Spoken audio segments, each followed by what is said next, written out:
siang dan salam sejahtera untuk Bapak Ibu peserta pelatihan pada hari ini. Semoga Bapak Ibu senantiasa berada dalam kondisi sehat dimanapun berada. Sebelumnya, izinkan saya memperkenalkan diri. Saya Hani, sebagai perwakilan dari panitia yang akan memimpin acara pada siang hari ini. Sebelum memulai pelatihan pada hari ini, baiknya kita mulai dengan berdoa. Marilah kita berdoa menurut agama dan kepercayaan masing-masing. Berdoa dipersilakan.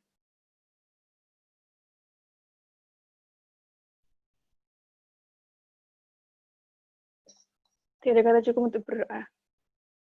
Selanjutnya, marilah kita menyanyikan lagu Indonesia Raya bersama-sama.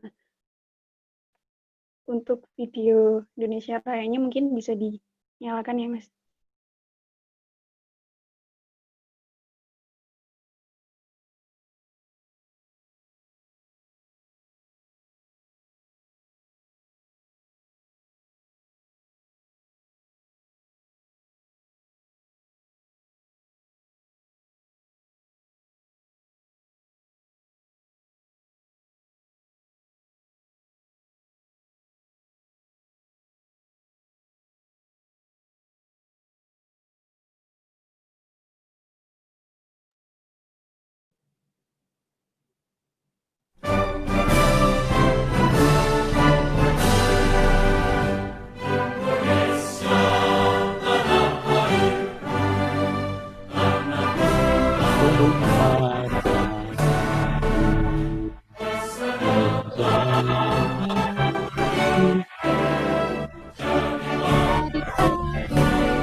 Ya, terima kasih untuk Bapak dan Ibu.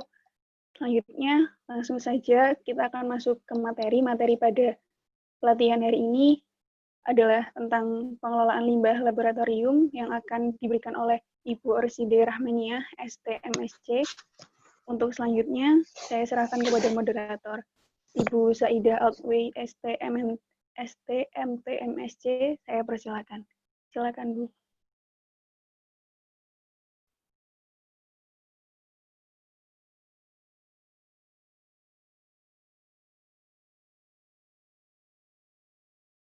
Assalamualaikum warahmatullahi wabarakatuh. Pada siang hari ini kita akan mendengarkan materi dari Ibu Orchidia Rahmadiah.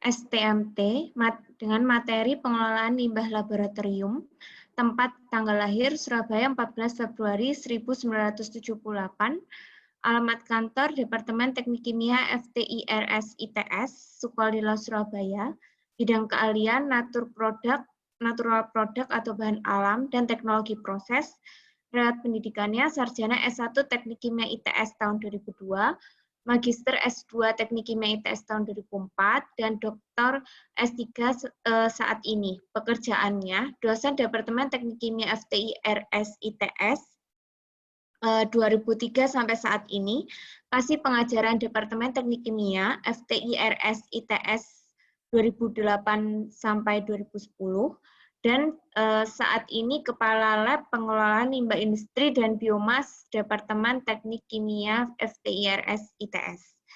Untuk selanjutnya saya silakan langsung ke Ibu Orchidia Rahmania untuk memulai materi pada siang hari ini. Untuk Ibu Orchidia Rahmania dipersilakan.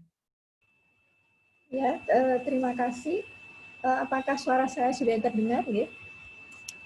Untuk Bapak Ibu, sampun jelas, ya? Sebelumnya saya ucapkan Assalamualaikum warahmatullahi wabarakatuh dan selamat siang. Terima kasih kepada panitia yang telah memberikan kesempatan kepada saya di hari ini untuk bisa berbagi pengalaman kepada Bapak Ibu semua di sini. Sebenarnya nama saya mungkin agak susah ya, Orchidia Rahmania, cuma mungkin Bapak Ibu bisa manggil saya dengan nama singkat saya, yaitu Oci, gitu saja. Sebelumnya saya di sini bukan berdiri ya, bagaimana? Saya di sini sharing dengan Bapak Ibu di depan laptop atau di depan screen masing-masing, bukan berarti karena saya lebih pandai atau lebih paham mengenai topik yang akan saya berikan, tetapi kebetulan mungkin saya memiliki pengalaman lebih dibandingkan Bapak Ibu, sehingga nanti jika ada pertanyaan-pertanyaan kita juga bisa saling sharing, atau mungkin ada pertanyaan atau kesalahan yang belum bisa saya jawab, akan saya jadikan PR yang nanti akan selanjutnya saya jawab dan saya teruskan via panitia. Saya akan mulai share screen sebentar.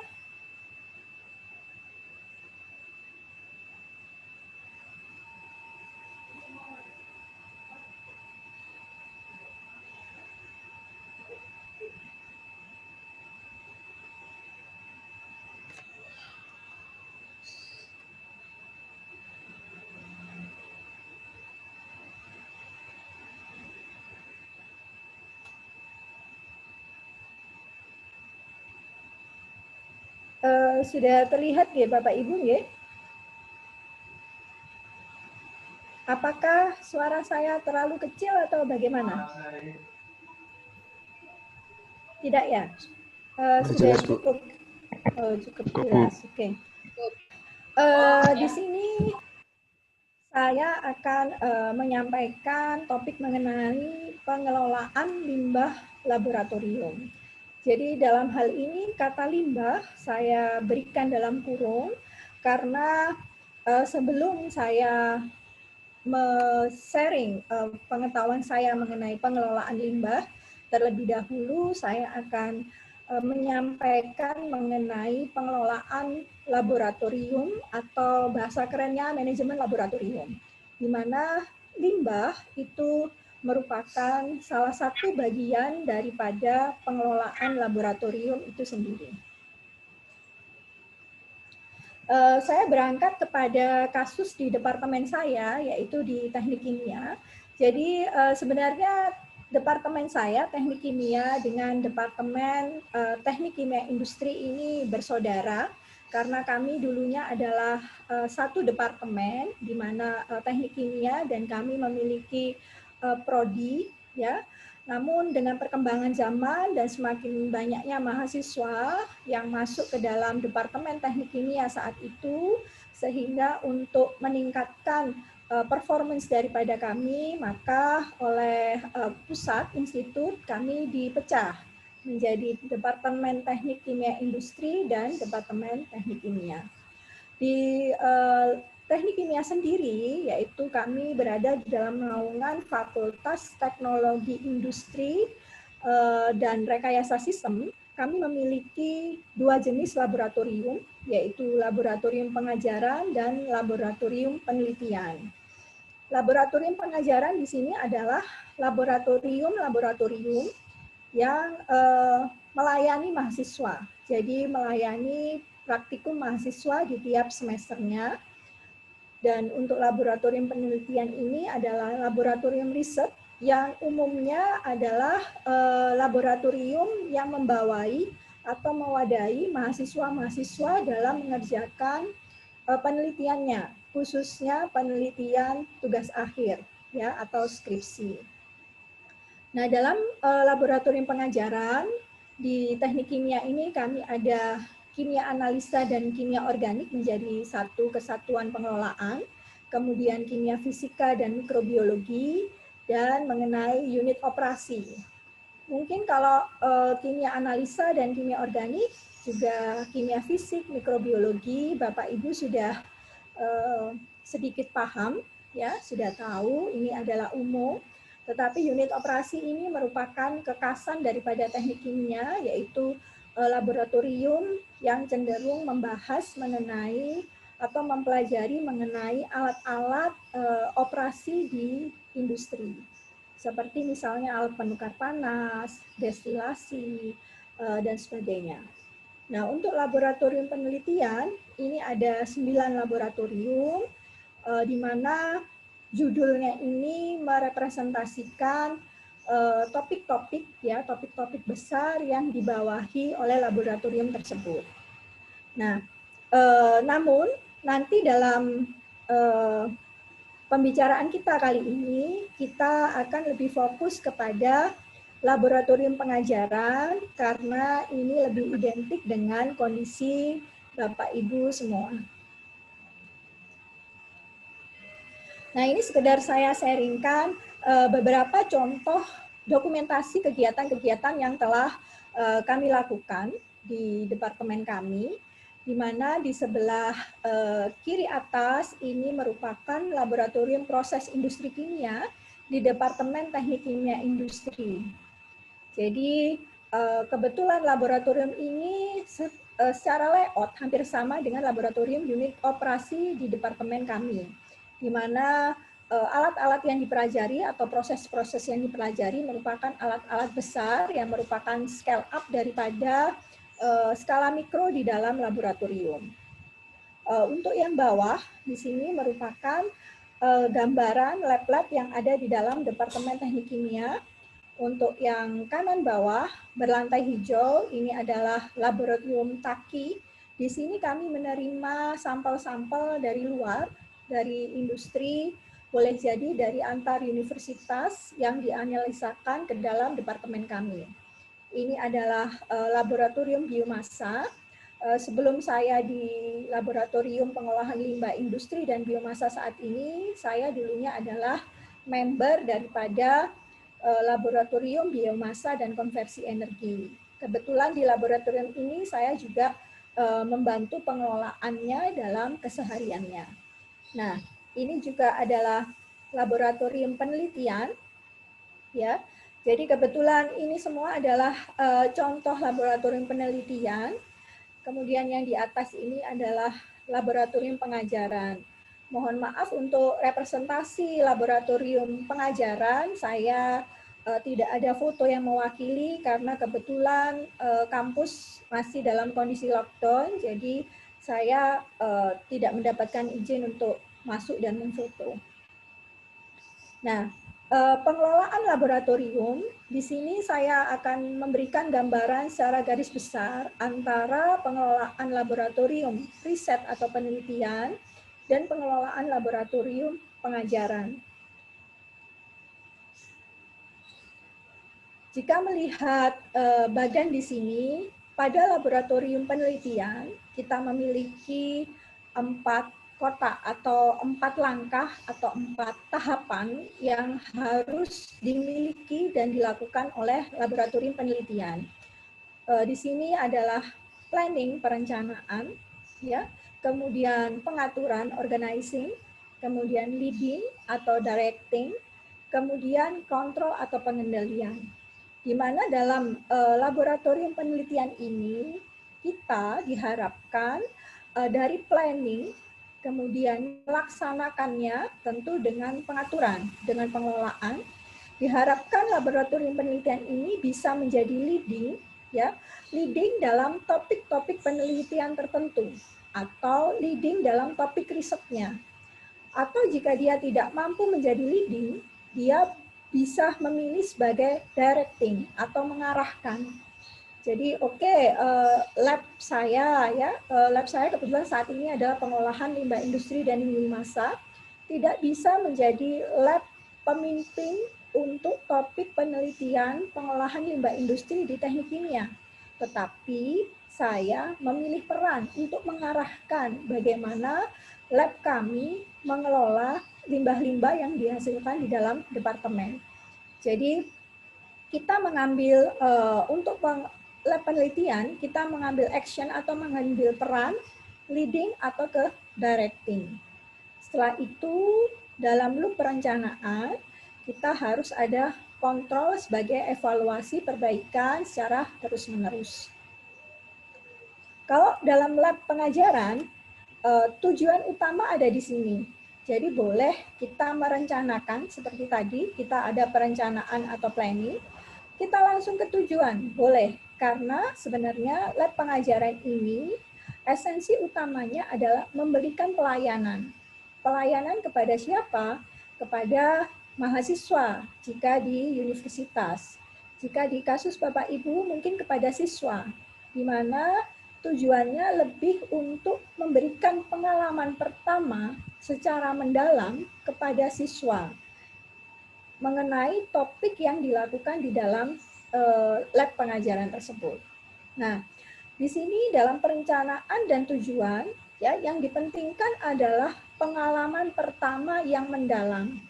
Nah, mendalam dalam hari ini adalah memberikan pengetahuan lebih, ya, basic dasar kepada siswa akan topik yang dipelajari. Misalnya lab kimia organik, ya. Dalam kasus lab kimia organik, kita memberikan pengalaman kepada siswa, ya, baik teoritis dan praktis, ya, skill bagaimana dia bisa mengoperasikan katakanlah ekstraksi secara soft lab. Ya, teori-teori apa yang mendasari kita bisa melakukan ekstraksi menggunakan soft lab. Apa bedanya dengan ekstraksi yang dilakukan secara maserasi? Nah, ini adalah basic dasar, di mana basic dasar ini yang merupakan tujuan dari lab pengajaran nanti merupakan basic dasar, ya, pemahaman dasar yang harus dimiliki oleh seorang mahasiswa untuk masuk ke lab penelitian. Jadi karena itu tadi lab penelitian mengapa dia lebih ke leading atau directing? Karena mahasiswa yang sudah masuk ke lab penelitian diharapkan sudah memiliki kompetensi dasar, pemahaman dasar mengenai topik-topik yang mendasari penelitiannya atau skill-skill yang mendasari penelitiannya. Nah, dalam melaksanakan tujuannya atau mencapai tujuannya, tentunya di akhir semester atau di akhir pembelajaran, selalu kita mendapatkan feedback dan kita melakukan evaluasi dari pelaksanaan tersebut. Feedback dari mahasiswa, feedback dari dosen pengampu, feedback dari asisten mahasiswa, ataupun feedback dari laboran, jadi teknisi atau staf. Di sini feedback dan evaluasi ini akan kita gunakan untuk menyempurnakan perencanaan ke depannya. Nah, dalam pencapaian tujuan juga, seorang kepala lab, ya, baik khususnya lab pengajaran ini, dia harus mampu mengelola labnya supaya mencapai tujuan yang diinginkan, yaitu tadi memberikan pengalaman pertama yang mendalam kepada siswa akan topik yang dipelajari. Jadi pengelolaan ini meliputi hal-hal yang tersebut di sini, yaitu barang habis pakai, biasanya berupa bahan kimia atau katakanlah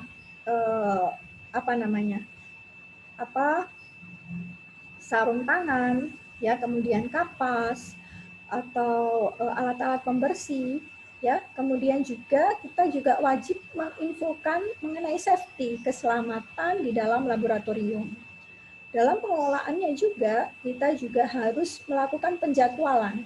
Apakah itu penjadwalan topik-topik yang akan dipelajari oleh siswa, kapan siswa ini mempelajari topik A, topik B, dan seterusnya. Karena tidak dipungkiri bahwa mahasiswa atau siswa yang kita layani jumlahnya banyak, tetapi alat yang dimiliki oleh laboratorium terbatas. Karena itu kita harus melakukan penjadwalan supaya memfasilitasi jumlah mahasiswa yang banyak ini agar dapat merasakan pengalaman yang sama untuk tiap individunya, ya. Sehingga tiap individu jika kita rata-rata akan memiliki kompetensi dan skill yang seragam. Selain itu, ada pemeliharaan, ada dokumentasi, dan tidak lupa ada pengelolaan limbah. Karena setiap melakukan aktivitas, kita selalu menghasilkan limbah. Sebagaimana kita pribadi dalam berkehidupan sehari-hari, setiap kita melakukan aktivitas, kita juga menghasilkan limbah. Nah, ini tadi, ini saya resumkan supaya Bapak Ibu bisa membandingkan head to head perbedaan antara pengelolaan di laboratorium pengajaran dan pengelolaan di laboratorium riset atau penelitian. Di mana kontrol pada laboratorium pengajaran ini adalah feedback dan evaluasi. Tetapi pada laboratorium penelitian kita mungkin tidak perlu melakukan feedback atau evaluasi, tetapi kita harus melakukan kontrol untuk mencapai planning kita, ya. Jadi untuk menyempurnakan planning kita. Misalnya, saya seperti yang saya infokan tadi di depan, lab saya ini menjadi leading atau lab lead, ya, lab pemimpin dalam hal pengolahan limbah industri, gitu. Nah, pengendaliannya, bagaimana saya bisa mencapai tujuan tersebut? Katakanlah tahun ini saya memiliki 3 topik webinar, ya, webinar kerjasama dengan Universitas A, kemudian kerjasama dengan Universitas B. Nah, kita kontrol apakah pencapaian atau pelaksanaan webinar tersebut, ya, membantu pengaturan lab kita untuk mencapai leading yang kita inginkan, ataukah lebih ke directing. Nah, ini harus senantiasa terus-menerus kita pertanyakan. Jadi, kalau di sini, di riset penelitian, mengenai kontrol dan organizing ini lebih dibebankan kepada seluruh anggota lab penelitian, terutama anggota-anggota yang senior. Jadi misalnya lab penelitian dipimpin oleh seorang profesor, di mana dia memiliki adalah research student, ya, fellow student, kemudian postdoc dan sebagainya. Nah, kalau student ini kan tidak bisa kita memberikan beban, ya. Jadi yang menjadi beban mengatur dan mengontrol ini adalah profesor dan fellow riset yang membantu seperti postdoc student dan sebagainya. Tetapi untuk pengajaran di sini pengelolaan lebih dihandle oleh kepala lab. Ya, untuk mencapai tujuan kita dibantu oleh staff. Tetapi dalam pengelolaan major job desk-nya adalah kepala lab. Jadi sedikit berbeda di penekanan dan tujuan. Nah, untuk lebih jauh ke dalam, ya, walaupun secara pengelolaan tadi skema diagramnya adalah sedikit berbeda, tetapi real keseharian yang dilakukan sebagai kepala lab, ya, itu adalah pemeliharaan, ya, mencakup juga staf atau personel atau laboran, kemudian supply feedstock, kemudian keuangan. Nah, perbedaannya di sini, kalau kita lab pengajaran, ya, karena lab pengajaran itu adalah melayani, jadi keuangan, ya, keuangan ini meliputi bagaimana kita menganggarkan bahan habis pakai atau bahan-bahan yang diperlukan untuk melayani keperluan praktikum mahasiswa, ya, kemudian pengadaan alat dan pemeliharaan peralatan ini kita tidak perlu ambil pusing karena semuanya sudah dianggarkan oleh departemen atau sekolah. Jadi kita istilahnya hanya perlu mencari atau mendata apa-apa yang perlu kita perlukan, berapa jumlahnya, kemudian kita ajukan. Dan tentunya feedstock dan supply ini macamnya tidak terlalu variatif karena setiap semester atau setiap periode pelaksanaan praktikum umumnya modul-modul yang dilakukan dalam praktikum adalah hampir seragam. Jadi variasinya tidak terlalu banyak. Untuk staf dan personel, karena pekerjaan tidak terlalu bervariasi, staf dan personel ini cenderung istilahnya konstan, tidak banyak fluktuasi yang diperlukan. Tetapi jika kepala lab sebagai lab research, ya, apalagi jika kita ingin sebagai leading research, ya, masalah supply dan keuangan ini perlu diperhatikan betul karena keuangan, apalagi kalau katakanlah lab penelitian di Departemen Teknik Kimia, tidak bisa kita hanya mengandalkan budgeting atau keuangan dari anggaran pusat ITS karena itu terlalu kecil, sehingga kita sebagai kepala lab atau anggota lab perlu aktif mencari sumber-sumber keuangan dari lain, ya, misalnya mengajukan hibah penelitian dan sebagainya, sehingga bisa mensinambungkan keuangan dengan supply bahan kimia, karena tidak selamanya bahan kimia kita itu tetap. Jika penelitian kita bagus trennya, setiap saat itu selalu ada bahan-bahan kimia yang berbeda yang diperlukan dan umumnya itu sangat mahal ya, karena kalau mau menjadi leading lab research itu macam bahan kimianya adalah bahan kimia yang terbaru, katakanlah kemurnian tinggi. Nah, ini perlu memiliki anggaran yang lebih banyak dibandingkan lab pengajaran. Pemeliharaan juga seperti itu.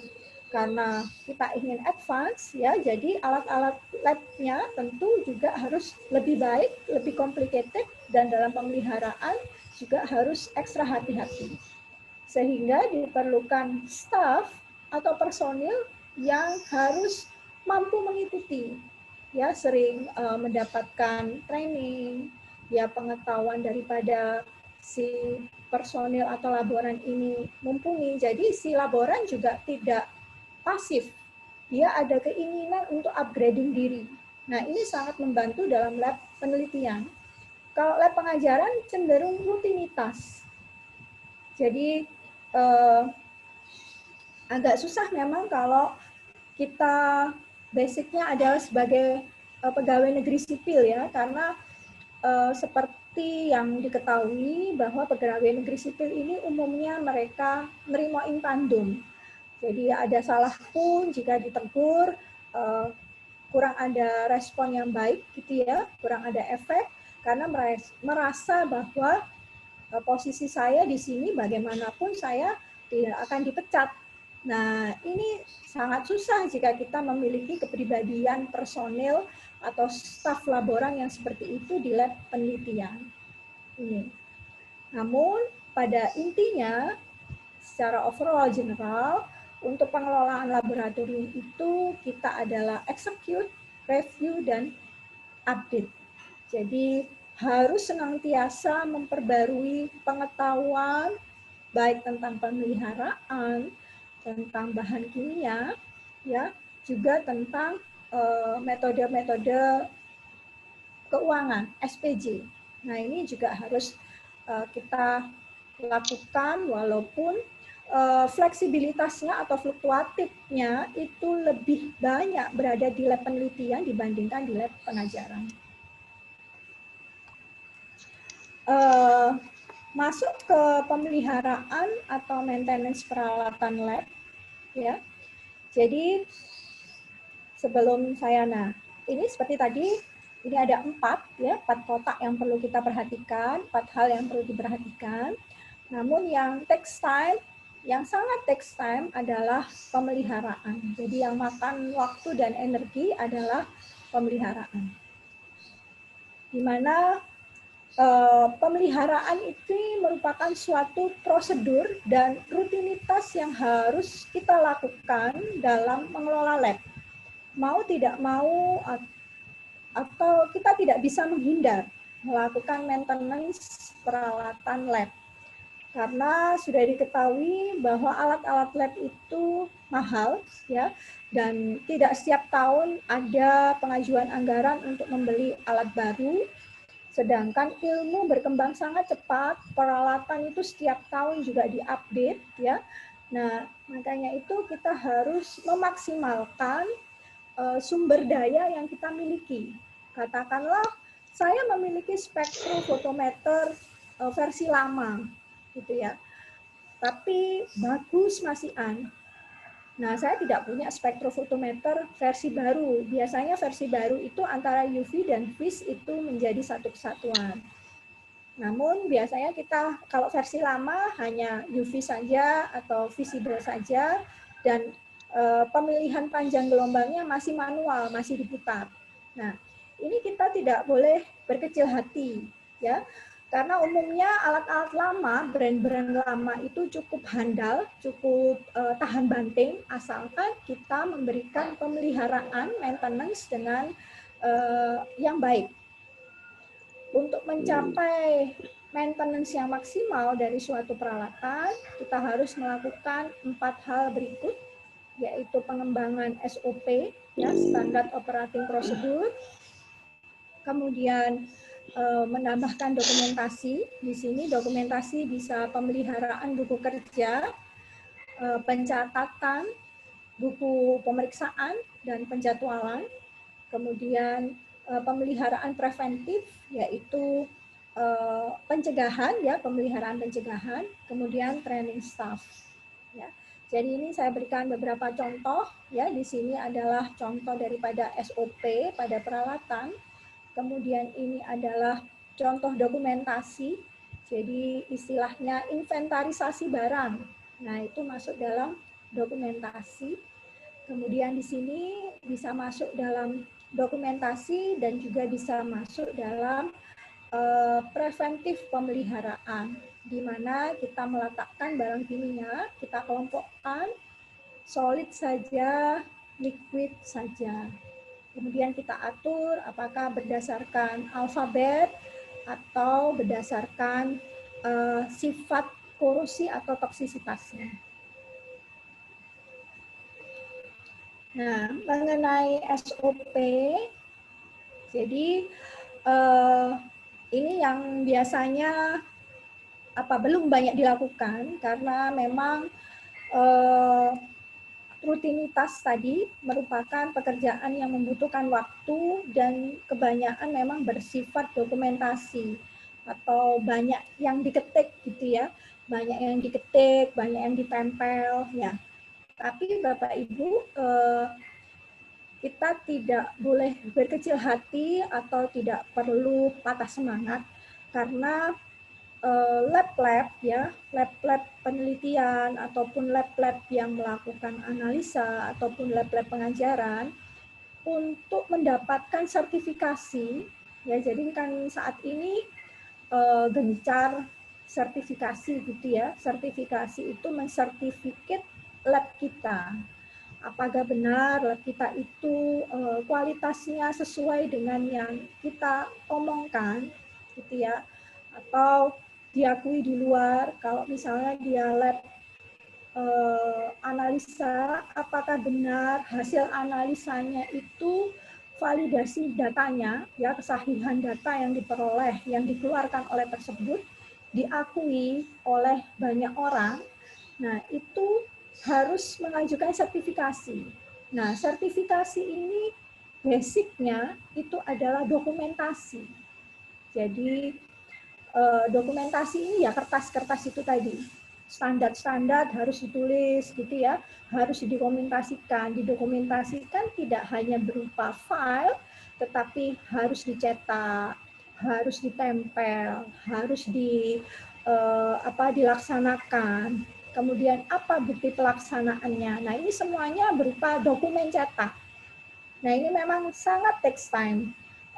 Kami sendiri di departemen itu berusaha pelan-pelan untuk merapikan lab-lab kami, ya, terutama lab kami kan sudah lama gitu ya, jadi banyak peralatan-peralatan itu yang nomor inventarisnya sudah hilang, ya. Ada kalanya kita ingin melakukan perbaikan, tetapi nomor inventaris tidak ada.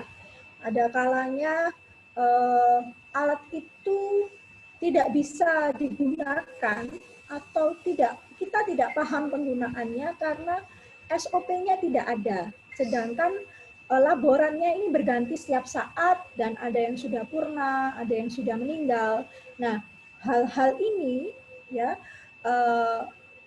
pengembangan SOP ini untuk menghindari hal-hal tersebut.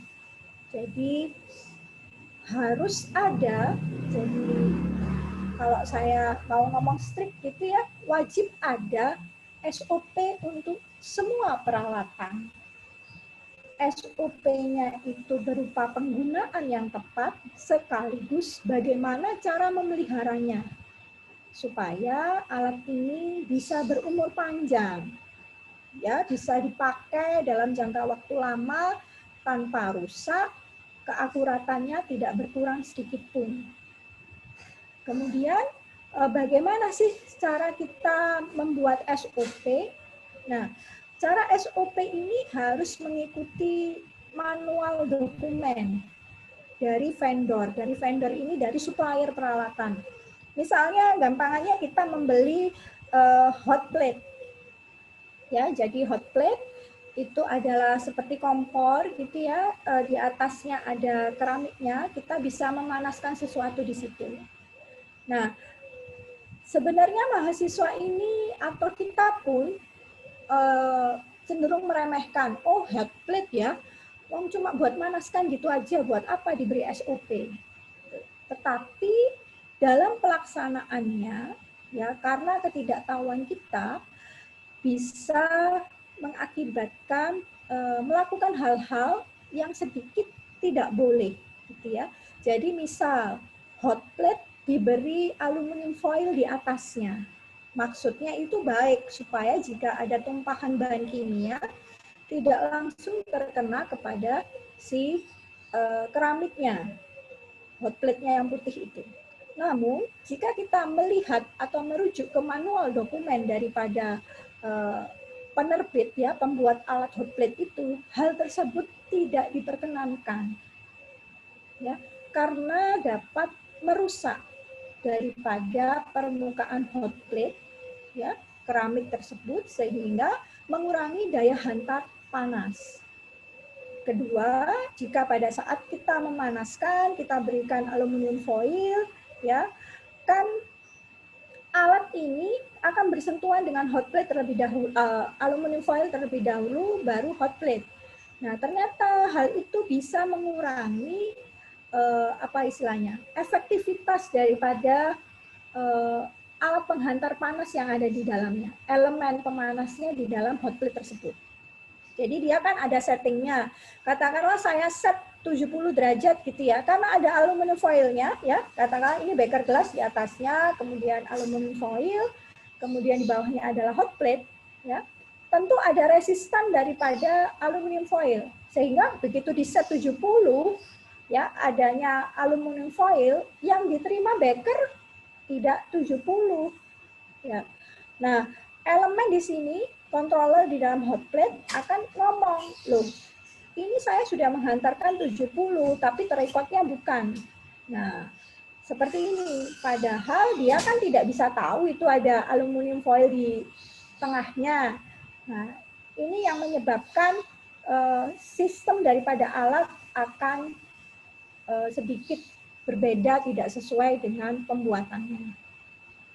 Nah, dari manual dokumen itu, ya, manual dokumen biasanya dalam bahasa Inggris, ya, ada bahasa pembuatnya, tetapi umumnya disertakan bahasa internasional yang sudah disebutkan, diakui di PBB, ya.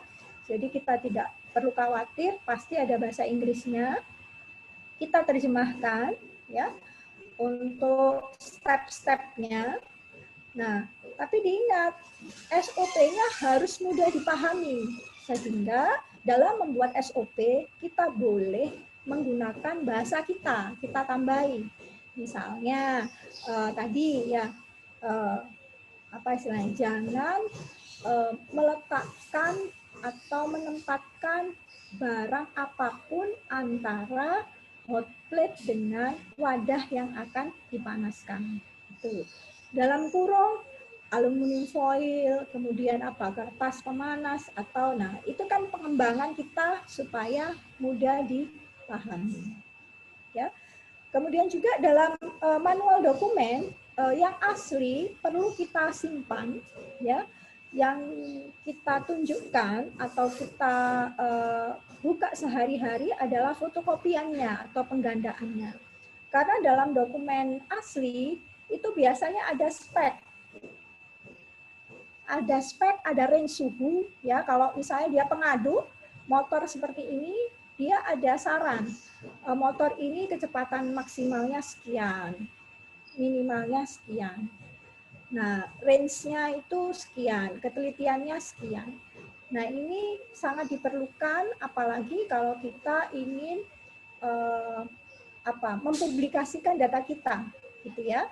Atau kalau dalam kapasitas lab pengajaran, jika kita ingin memberitahukan kepada mahasiswa, pada siswa, bagaimana cara membaca atau memahami suatu manual dokumen dari suatu alat, ya.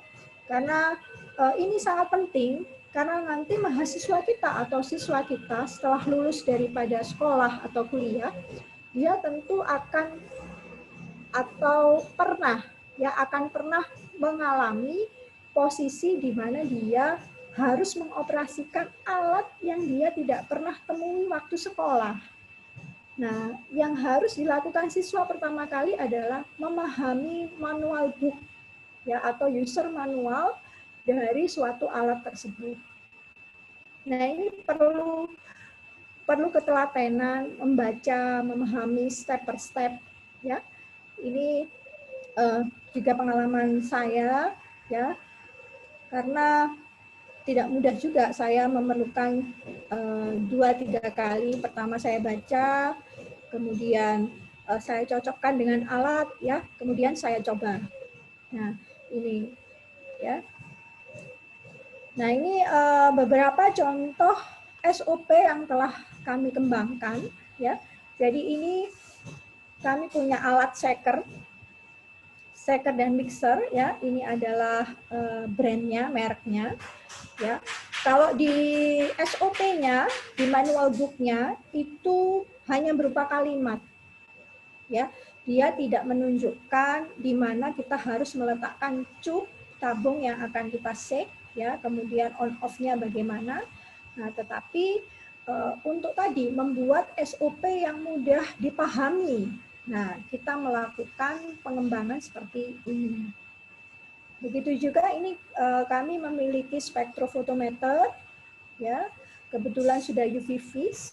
Nah, karena di lab penelitian juga yang menggunakan adalah mahasiswa tingkat akhir, ya.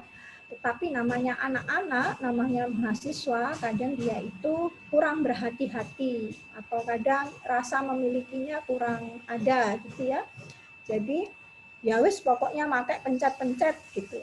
Makanya dalam pengembangan SOP kami mencantumkan foto. Nah, foto ini setelah kami membaca manual book-nya, kemudian kami pahami, gitu ya, kami coba, kami foto. oh pada saat inisialisasi step itu tampilannya seperti ini. Nah, ini ternyata sangat membantu mahasiswa, ya. Jadi dalam hal ini tadi pengembangan SOP yang mudah dipahami itu adalah SOP yang tidak letterlux berdasarkan translate kita dari manual book bahasa Inggris ke bahasa Indonesia. Kita kembangkan, tetapi tetap step-stepnya ini kita mengikuti manual book yang ada. Ini juga SOP. Jadi dalam desikator, eksikator, ini kadang mahasiswa kurang paham bahwa membuka desikator dan eksikator itu tidak boleh dibuka tutupnya, tetapi harus digeser. Nah, ini sering kejadian di lab kami, ya, karena dibuka, diblak gini ya, bahasa Jawanya itu, tutup itu pecah. Nah, kalau desikator itu tutupnya sudah pecah, kan tidak bisa dipakai sebagai menyimpan, sebagai wadah mengeringkan. Padahal tukang perbaikan gelas itu tidak bisa membuat tutup desikator saja, apalagi tutup kaca yang melengkung, itu tidak bisa. Jadi sangat riskan jika kita tidak memberikan SOP yang benar, akan menimbulkan kesempatan rusaknya alat itu lebih besar. Ini. Contoh lagi SOP kami spektrofotometer, ini adalah spektrofotometer lama, jadi masih satu UV saja atau VIS, kebetulan ini VIS, tetapi di sini kami bisa setting, ya masih ada digitalnya, mau pilih absorbansi atau transmitan, tetapi panjang gelombangnya masih manual. Nah, untuk mencikapi alat yang sudah lumayan berumur, ya, tetapi dia masih bisa bagus, kita memberikan SOP, di mana alat ini pembacaannya baru stabil jika lampunya sudah panas. Karena itu kita tambahkan ini hingga kurang lebih 15 menit. Gitu.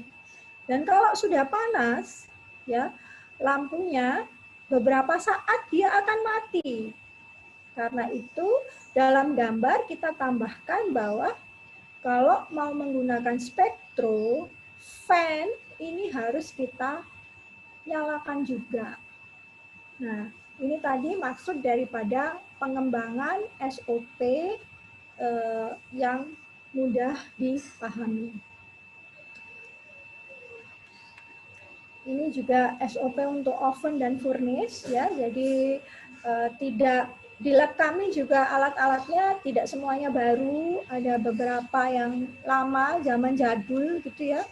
Ada yang perolehan tahun 95, bahkan ada yang tahun 90. Tetapi alhamdulillah dengan maintenance yang cukup bagus, alat tersebut masih bisa kami pakai. Nah, ini tadi desikator dengan SOP yang saya tambahkan tadi. Di sini ada terlihat buku kerja, ya. Jadi pencatatan buku kerja yang nanti masuk dalam topik dokumentasi, ya. Ini tadi spektrofotometer, ini adalah SOP-nya. Ya. Kemudian ini beberapa alat, ini motor pengaduk, ini tadi yang shaker dan mixer, kita punya centrifuge. Kemudian pH meter pun kita berikan SOP, karena pengalaman kami jika tidak diberikan SOP, elektrodanya ini 1 tahun sudah harus diganti, gitu ya. Kan sangat costly, karena satu elektroda ini sekitar 3 jutaan.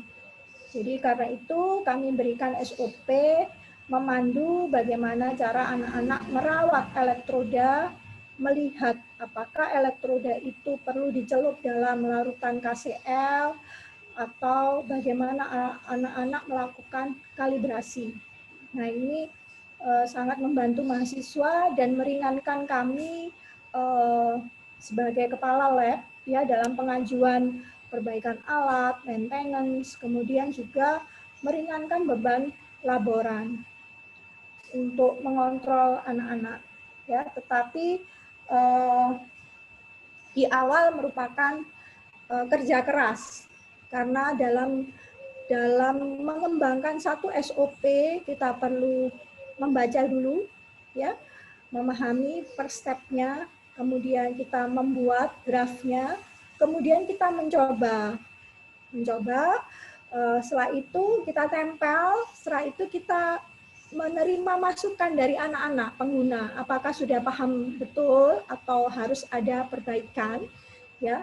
Jadi biasanya dalam draft SOP itu kami berikan versi gitu ya. Versi 1 tanggal berapa dibuat, versi 2 tanggal berapa. Nah, itu adalah tanggal dia diperbaiki. Jadi ada kalanya hanya versi 1 sudah oke, tetapi ada kalanya sampai versi 3. Ini. Nah, kita masuk ke dalam dokumentasi. Ya, jadi tadi rutinitas, ya, prosedur dan rutinitas dalam pemeliharaan dan maintenance peralatan ini, tadi pengembangan SOP, kedua adalah dokumentasi. Dokumentasi ini cukup luas, ya, cukup banyak yang perlu kita dokumentasikan, yang perlu kita inventarisasikan, ya. Biasanya memang dokumentasi ini merujuk ke inventarisasi alat, penomoran alat, jumlah, mereknya, kemudian kondisinya, gitu ya. Merek ini termasuk apa kapasitas, gitu ya. Nah, itu masuk dalam pencatatan. Kemudian ada juga pemeliharaan buku kerja. Jadi umumnya setiap alat, ya, terutama alat-alat instrumen, ya, tadi seperti oven, furnace, pH meter, kemudian spektro, kita memiliki buku kerja di sampingnya, ya. Hari ini siapa yang memakai alat tersebut, nama, kemudian nomor mahasiswa, jam berapa sampai jam berapa, digunakan untuk apa. Nah, ini sangat perlu untuk men-trace, ya, jika alat tersebut ada rusaknya, ya, karena kadang si vendor after sale itu kan ada pelayanan untuk perbaikan alat, ya. Dia tanya, kenapa Bu kok bisa rusak?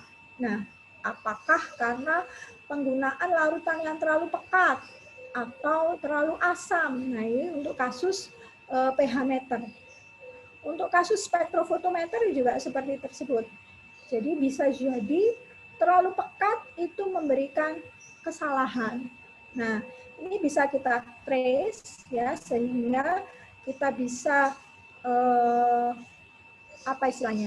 mengidentifikasikan kesalahan-kesalahan yang mungkin dibuat oleh mahasiswa atau siswa, ya, yang menyebabkan kerusakan pada alat, sehingga tadi feedback atau evaluasi bisa kita lakukan.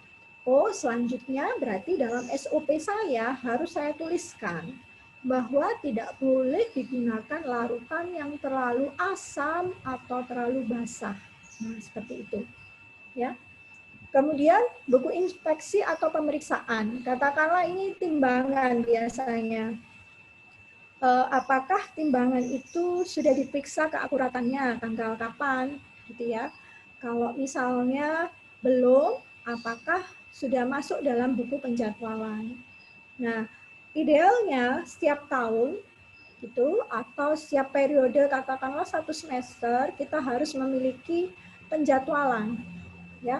Alat-alat apa yang perlu dikalibrasi atau dicek. Nah, umumnya alat-alat yang sering digunakan secara rutin, pH meter, timbangan, oven, ya, ini harus dicek secara rutin. pH meter misalnya, apakah benar jika saya memberikan larutan standar gitu ya, dengan pH 3, dia memeriksanya 3,0 atau 3,01. Nah, timbangan juga seperti itu. Jadi harus kita berikan jadwal untuk pemeriksaan, ya harus kita jadwal supaya kita tidak terlambat untuk memanggil ya atau memanggil vendor untuk memeriksa dan membersihkan supaya jalannya praktikum itu tidak terganggu. Nah, ini dokumentasi berupa inventaris ya. Jadi kami mencoba merapikan ya, karena tidak dibungkiri walaupun di tingkat perguruan tinggi ini mahasiswa masuknya kan levelnya masing-masing gitu ya, tidak semuanya seragam. Ada kalanya anak-anak itu lupa kalau rangkaian alat destilasi itu seperti ini. Tuh. Nah, ada kalanya dia lupa tidak memberikan termometer di sini, ya, atau dia bahannya itu perlu diboilkan, tetapi tidak diberikan water bed atau oil bed sehingga langsung ditempelkan kepada hot plate. Kan kalau langsung kita tempelkan ke hot plate, nanti pemanasannya tidak seragam, hanya yang tersentuh hot plate saja yang cepat panas. Nah, jadi kita selain di ini lemari gitu ya, lemari kita tempeli, selain kita tuliskan isi alat-alat di dalamnya apa, kemudian kita juga memberikan gambar kira-kira alat ini penggunaannya untuk ini. Jadi umumnya kami membuat loker itu satu set, misalnya satu set alat destilasi. Dalam loker ini ada serangkaian seperti ini. Serangkaian peralatan gelas. Kalau hot plate-nya ini dipinjam terpisah. Jadi dokumentasi juga termasuk menomori loker. Ya, loker itu kita beri nomor, kemudian kita alokasikan nomor sekian sampai ke sekian adalah loker untuk peralatan gelas. Loker sekian sampai sekian untuk kerja mahasiswa. Nah, ini contoh yang lain ya. Jadi ini ada sokletasi ya, anak-anak bisa memakai heating metal atau bisa memakai oil bed atau water bed ya dengan hot plate ya. Jadi supaya dalam benak anak-anak itu ekstraksi dengan soklet tidak harus menggunakan hot plate gitu. Karena jumlah hot plate di tempat kami juga terbatas.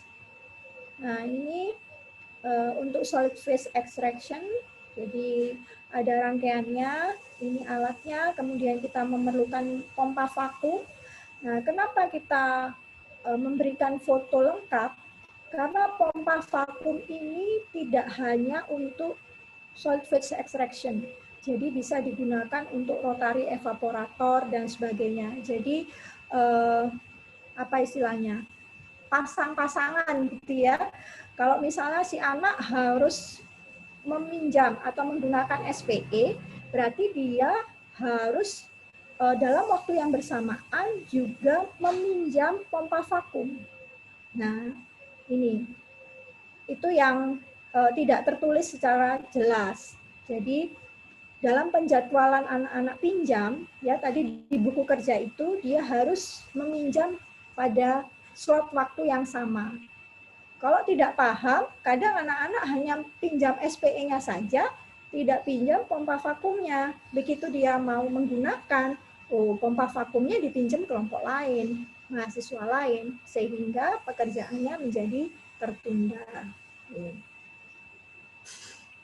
Ini tadi inventaris daripada alat. Ya, kami tempel di loker depan. Ini kami hanya menggunakan Excel biasa gitu ya. Kami print, kemudian kami masukkan ke dalam map atau clear folder gitu ya. Kemudian kami beri double side tape supaya bisa kita tempelkan. Jadi tidak perlu biaya yang tinggi, hanya memang perlu waktu untuk menginventaris seperti ini.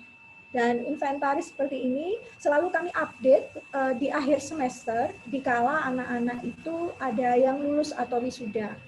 Karena ada kalanya barang pecah belah ini kan habis pakai ya, ada yang pecah, ada yang hilang entah kemana gitu ya, anak-anak itu kadang seperti itu. Jadi kita update, jadi 6 bulan sekali. Ini adalah inventaris atau dokumentasi untuk bahan kimia. Ya, di sini trust number ini kita perlukan untuk melihat MSDS, ya, untuk melihat keselamatan dan bahaya dari bahan kimia tersebut. Jadi dianjurkan anak-anak sebelum menghandling atau menggunakan bahan kimia tersebut, dia harus paham sifat dari bahan kimia itu. Jadi supaya nanti dalam melaksanakannya tidak menimbulkan kecelakaan kerja, dan dalam menghasilkan limbahnya dia bisa atau mampu mengidentifikasi limbah tersebut. Limbah saya itu isinya apa saja. Nah itu diharapkan seperti itu. Nah, ini sekarang kita masuk ke poin yang ketiga tadi dari rutinitas, prosedur dan rutinitas, yaitu program pemeliharaan preventif, yaitu pemeliharaan yang kita lakukan untuk mencegah sesuatu gitu ya, preventif untuk tindakan pencegahan. Jadi program ini harus kita jalankan secara rutin, karena dengan menjalankan program ini, kita dapat memastikan bahwa semua peralatan kita dapat bekerja dengan baik. Atau kita dapat memastikan bahwa pekerjaan yang akan kita lakukan itu ada semua alatnya di dalam lab. Gitu ya. Kalau tidak ada, berarti harus kita pinjam kemana. Nah itu untuk memberikan penjadwalan yang jelas bagi jadwal kerja kita juga. Nah, program preventif ini termasuk pembersihan, penyetelan ulang, dan pergantian spare part. Nah, pemeliharaan preventif ini juga jika kita lakukan akan memberikan atau meningkatkan efisiensi kerja. Jadi kerja kita tidak terhambat sesuai dengan jadwal waktu yang kita tentukan. Kita juga tidak mangkel gitu ya. Katakanlah kita sudah semangat nih mau ngerjakan ini. Wah, sudah saya rancang, saya sudah punya jadwal. Tetapi begitu mau dikerjakan, loh, alat ini enggak ada, bahan ini enggak ada, alatnya rusak. Wah, sudah bad mood. Akhirnya putuslah harapan gitu ya. Mau mulai lagi sudah aras-arasen. Nah, seperti itu. Kemudian juga untuk meminimalisir gangguan kerja, ya, gangguan kerja seperti yang saya contohkan tadi. Kemudian meminimalisir adanya biaya-biaya pergantian peralatan. Kalau kita rajin memaintain, ya, kerusakan-kerusakan kecil akan terlihat dan itu tidak menimbulkan biaya yang cukup besar. Tetapi begitu jarang di-maintain, langsung rusak, gitu, katakanlah rusaknya sudah akut, sudah parah. Jadi biayanya lebih costly dan tentunya memperpanjang umur peralatan. Nah, seperti di sini saya tunjukkan, ini adalah contoh yang jelek gitu ya. Ini adalah lemari es gitu ya, tempat biakan mikroorganisme daripada mahasiswa. Tetapi mahasiswa tidak melakukan pemeliharaan preventif. Apa pemeliharaan preventifnya? Pemberian label mikroorganisme yang baik. Ya, pertama harus diberi label kapan dia menanam. Kemudian isinya apa gitu. Ya. Kemudian sebentar. Apa waktu saya masih banyak ya? Tinggal dikit kah? Iya, Bu, sudah selesai. Oh, sudah selesai. Baik, jadi mungkin karena terlalu banyak kembangannya ya, belum masuk ke pengelolaan limbah, tapi kan sama panitia sudah di-share ya bahannya. Jadi Bapak Ibu bisa membaca dan nanti bisa ditanyakan melalui diskusi atau tanya jawab. Ya, Bu? Di share-nya nanti setelah ini, Bu, setelah acara. Oh, gitu. Atau Iya. gimana? Bisa saya tambah 5 menit gitu, saya skip ke langsung pengelolaan limbah. Oh iya, Bu. Tambah 5 menit, Bu, ya. Oke. Saya lari cepat ini nggih, Bapak Ibu. Maaf ini seneng ngomong.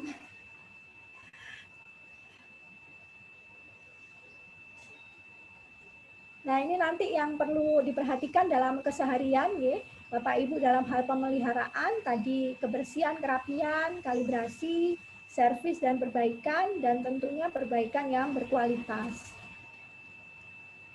Nah, masuk ke dalam pengelolaan limbah laboratorium, ya. Jadi seperti yang saya infokan tadi, setiap aktivitas tentu menghasilkan limbah.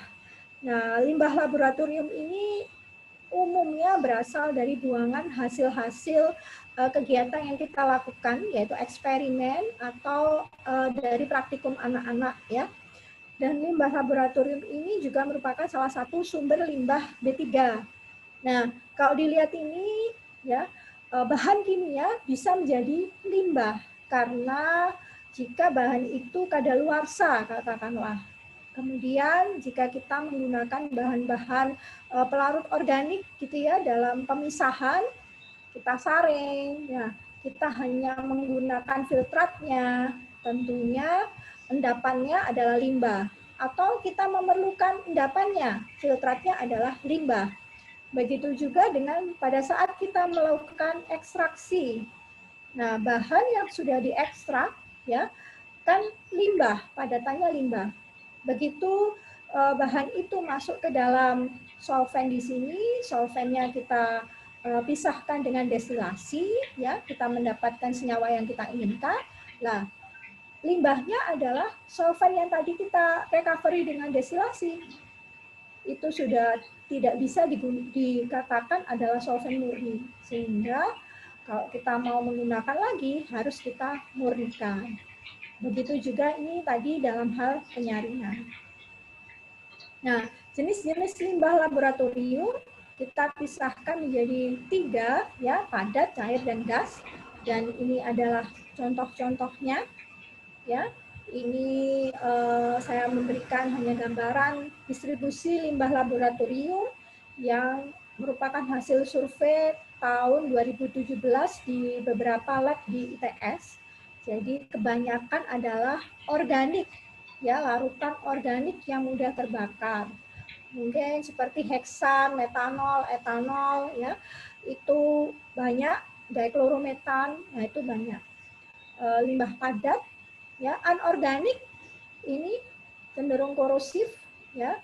Biasanya memang kalau logam berat tidak terlalu banyak, tetapi untuk yang korosif ini biasanya garam-garaman.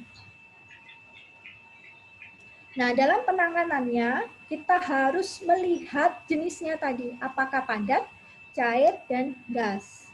Kalau gas ini cenderung gampang.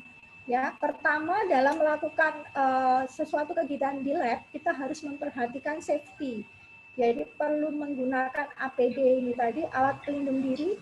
Pertama jas lab harus panjang, kemudian harus menggunakan Google, kacamata, menggunakan sarung tangan, gitu ya.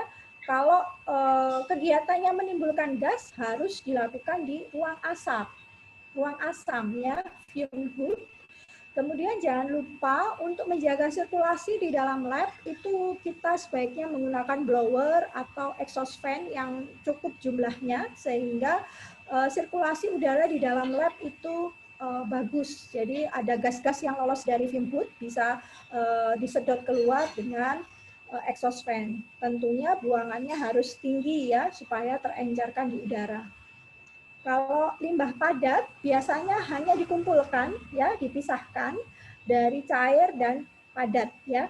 Jadi dikumpulkan tersendiri. Nah, limbah cair ini yang umumnya lebih pengelolaannya lebih lanjut gitu ya. Bisa kita bedakan tadi organik yang berbahaya atau limbah cair yang tidak berbahaya. Yang tidak berbahaya ini umumnya hanya berisi asam dan basa. Tetapi kalau dia ada asam, ada basa, ada metanol atau heksan, itu kita masukkan ke dalam limbah cair organik. Ini. Nah, umumnya diwadahi seperti ini Bapak Ibu. Jadi di sini ada identitas wadahnya ya. Kalau lab kita itu limbah buangannya bermacam-macam, kita mungkin memerlukan wadah A sampai terakhir di sini. Ya, jangan lupa lab harus memiliki wadah kosong. Wadah kosong ini untuk jaga-jaga jika satu wadah ini penuh dan kita masih punya limbah yang belum dimasukkan ke dalam wadah limbah. Tapi kalau limbah kita cenderung seragam, tidak semua label ini harus ada. Ini disesuaikan saja. Biasanya kalau korosif itu dalam wadah kaca, kalau organik itu hanya jirigen ini aja. Jirigen plastik gitu ya. Tapi jangan yang tipis, agak tebal. Karena kan harganya bervariasi di sini. Nah, selain dia perlu dilabeli, sebaiknya diberi tulisan juga. Ini apa? E0 kata. Larutan organik beracun. Jadi heksan itu termasuk di sini. Limbah organik ini favorit. Favorit itu maksudnya cenderung banyak dihasilkan oleh setiap lab. Ini. Ya. Jadi dia lebih cepat penuh dibandingkan limbah-limbah yang lain. Dan sebaiknya tempat penyimpanannya ini harus kering, ya, dipastikan tidak terjadi kebocoran, tidak ada tumpahan atau basah dari sumber cairan yang lain, ya, supaya tidak berpotensi melubangi wadah plastiknya. Nah, ini contoh, ya, ini yang ada di lab kami karena lab kami tidak terlalu seragam, cukup seragam limbahnya. Kebanyakan kami menghasilkan organik, cair organik, cairan anorganik, kemudian solid, sehingga biasanya kita hanya butuh 3 macam ini, 3 macam kontainer. Ini seperti ini wadah yang kosong, ya. Kemudian juga gas, ini tadi gas bisa menimbulkan limbah gas, sebaiknya diletakkan di dekat exhaust fan yang besar, ya, karena di fume hood ini, lemari asam ini di atasnya ada exhaust fan besar, sehingga biasanya kami letakkan di sini. Tapi sebenarnya untuk safety itu harus dirantai, ya, supaya kalau apa istilahnya guling gitu ya, tidak jatuh ke lantai. Ini karena ini kan bertekanan gasnya. Nah, ini jadi ini kebetulan karena tidak ada praktikum, jadi larutan itu kami masukkan ke sini. Nah, sebenarnya untuk larutan-larutan yang bisa menimbulkan gas, ya, harus kita letakkan dalam lemari khusus untuk bahan, ya, karena bahan itu walaupun dia liquid, kadangkala pada suhu tertentu dia berpotensi untuk menimbulkan gas. Karena itu pada lemari khusus ini biasanya dia ada fan-nya, ada blower-nya juga, kemudian ini tidak slippery, jadi tidak licin, ya, tidak mudah tertumpahkan, ya. Dan dia ini ada ininya, penguncinya. Kita buka, tapi kalau kita belum menutup rapat, dia akan menutup pelan-pelan, gitu ya, sehingga tidak menimbulkan benturan. Nah, ini cuma kebetulan lab kami belum punya, karena itu untuk bahan-bahan liquid, organik liquid seperti heksan, diklorometan, itu kan mudah volatil ya, mudah menguap, jadi jika tidak digunakan untuk anak-anak praktikum, kami letakkan di dalam lemari asam. Nah, solusi alternatif daripada pengelolaan limbah selain tadi sudah kita kelompokkan, kita bisa meminimalisasi penggunaan bahan kimia, ya, supaya limbah yang dihasilkan juga sedikit. Kemudian mempergunakan sampel dalam skala mikro, skala kecil-kecil. Jadi misalnya kalau memberikan sampel kepada anak-anak untuk dianalisa, ya, sebagai sampel uji, mungkin konsentrasinya rendah supaya larutan yang diperlukan juga rendah. Kemudian menerapkan metode 3R yang tadi reduce, reuse, recycle, dan pengolahan limbah sendiri.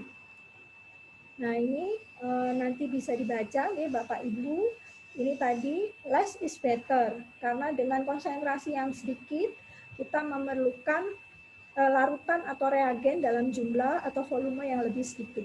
Sehingga nanti limbah yang kita hasilkan juga akan minimize. Nah, kemudian ini tadi 3R perlu kita terapkan, yaitu pengurangan bahan kimia tadi, ya, dalam jumlah kecil pemakaiannya, reuse, memakai kembali bahan-bahan yang bisa dipakai dari hasil penelitian sebelumnya, recycle atau daur ulang sampah.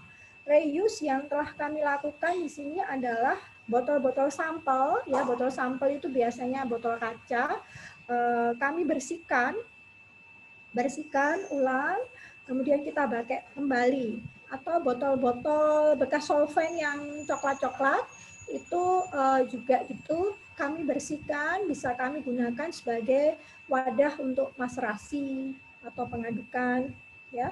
Kemudian ini jirigen-jirigen plastik, biasanya kita membeli Aquabides, ya, Aquades, itu kan memakai jirigen ini. Bisa kita manfaatkan sebagai wadah limbah tadi, wadah untuk pengelompokan limbah. Kertas-kertas kita jual atau anak-anak disarankan untuk mencetak laporan draft itu dalam kertas yang sudah terpakai. Jadi balik kertas yang masih kosong. Atau mengkanibal, istilahnya mengkanibal spare part. Nah, ini bisa kita lakukan untuk meminimalisir limbah padat, ya, dalam bentuk besi, plastik, dan sebagainya. Kalau tadi dalam bahan kimia tadi, begitu solvent kita gunakan untuk ekstraksi, kita recycle dengan cara mendestilasi dan kita gunakan ulang untuk dapat digunakan sebagai solvent ekstraksi lagi. Nah, ini cara kami teknik kimia untuk mengorganize, untuk mengelola limbah kami. Jadi ini adalah penampungan limbah padat sementara, ya, ya macam-macam limbah padatnya, besi gitu ya, pipa-pipa. Nah ini kalau belum dihapuskan dalam daftar inventaris, bisa kita masukkan ke gudang ini. Nanti jika kita ingin membutuhkan sesuatu, bisa kita cari ulang, kita manfaatkan ulang. Nah ini penampungan limbah. Ini limbah cair, kita tampung. Kemudian ini bahan-bahan kimia yang sudah kadaluarsa.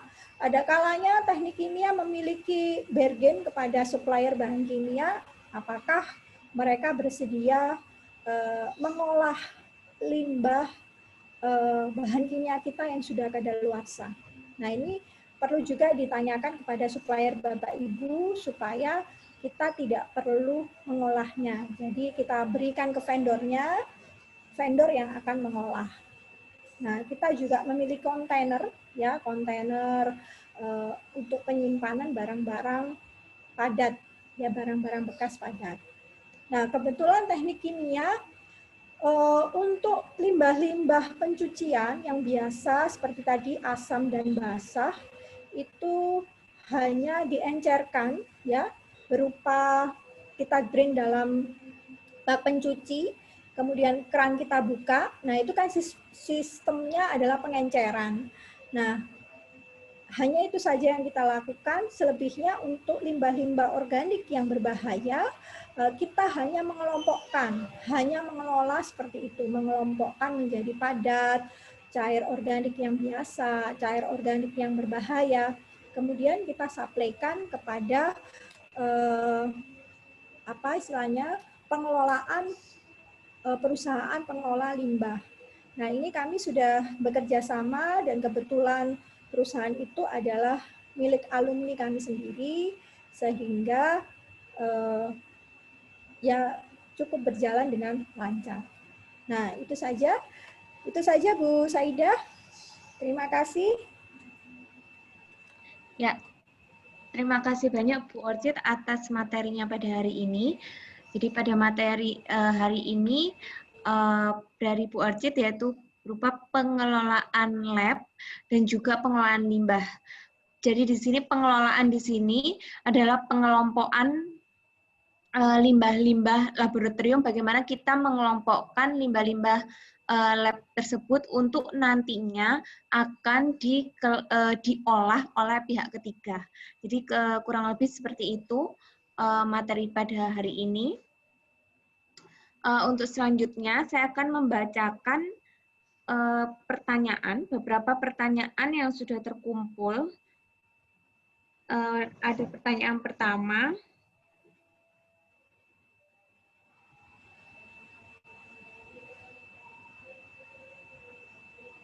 Bagaimana seharusnya memperlakukan bahan-bahan kimia yang sudah kadaluarsa, sementara kalau mau dibuang tidak punya instalasi IPAL yang memadai.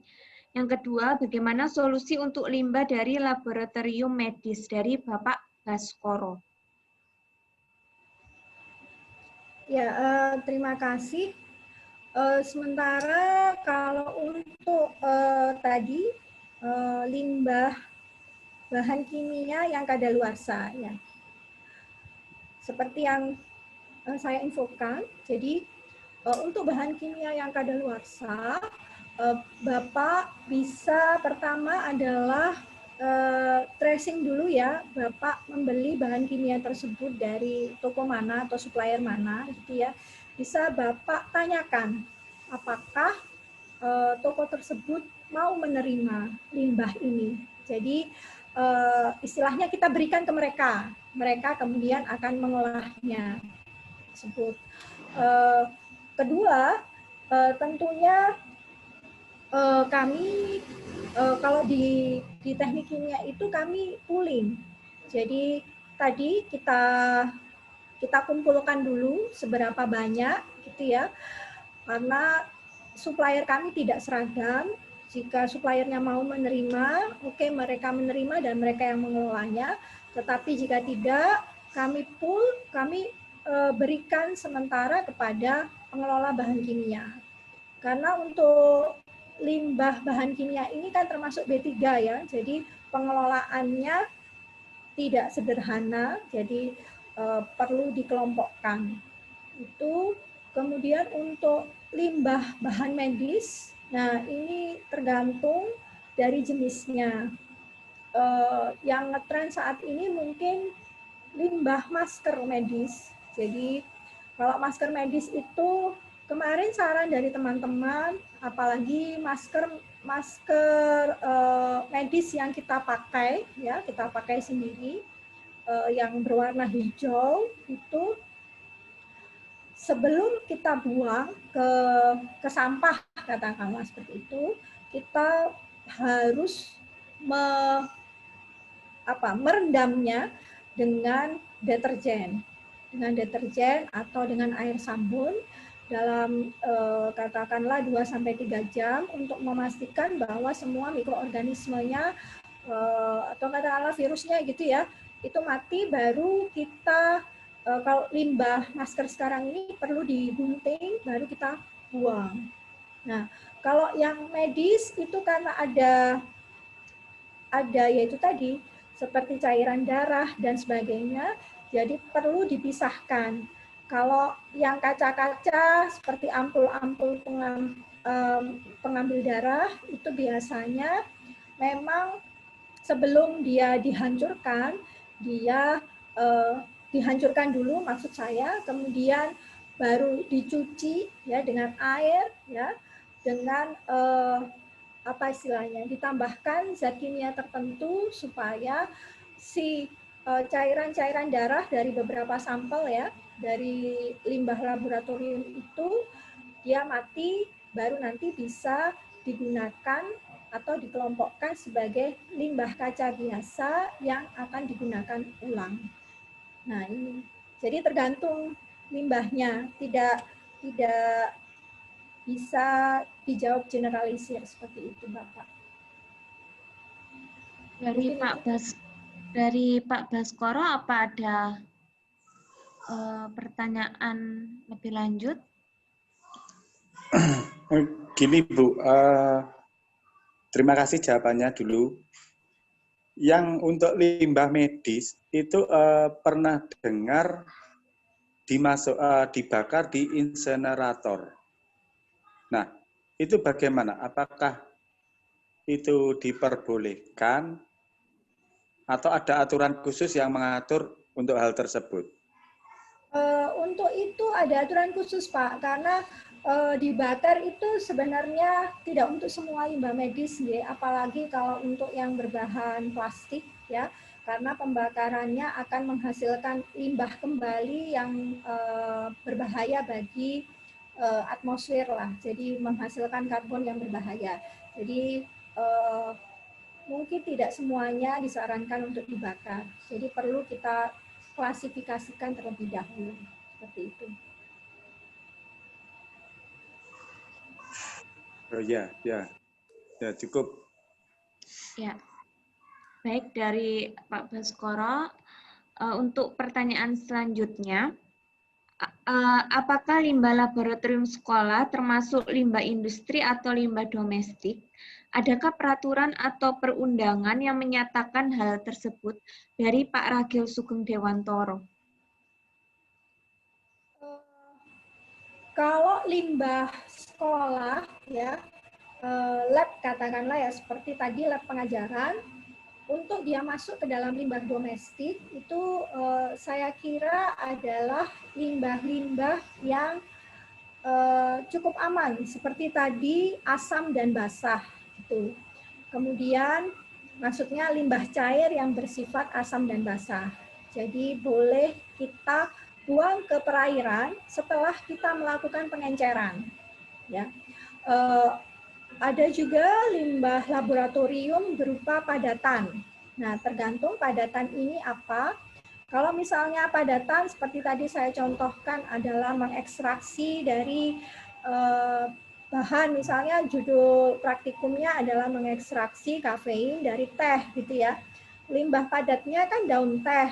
Nah, itu kan domestik yang tidak berbahaya, jadi bisa kita jadikan pupuk. Nah, itu karena itu perlunya pengelompokan tadi, pengelolaan limbah, klasifikasinya, supaya kita bisa menentukan ini limbah mau diapakan.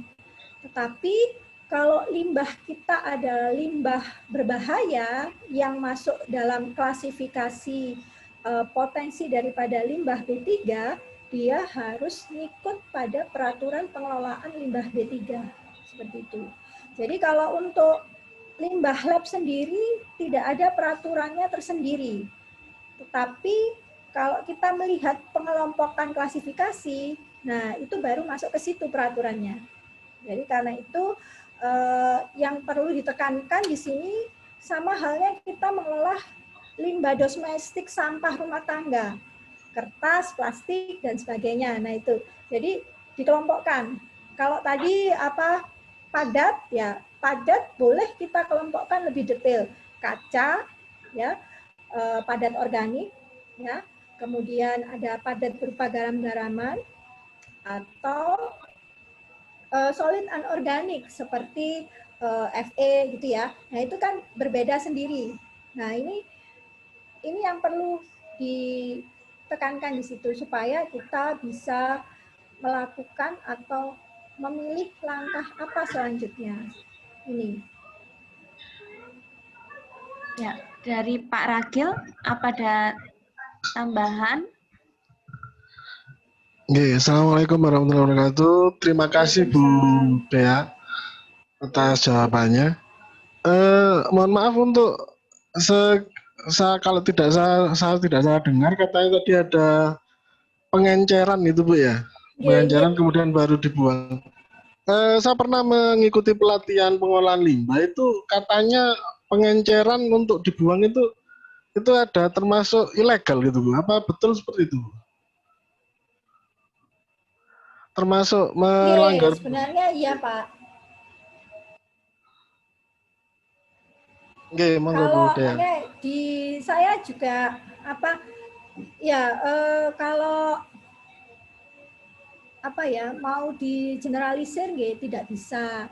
Jadi kalau limbah-limbah seperti buangan tahu gitu ya, walaupun diencerkan pun ternyata BOD COD-nya masih tinggi, jadi tidak boleh kita buang gitu. Sama halnya dengan limbah lab. Katakanlah limbah lab kita mengandung H2SO4 atau bersifat asam.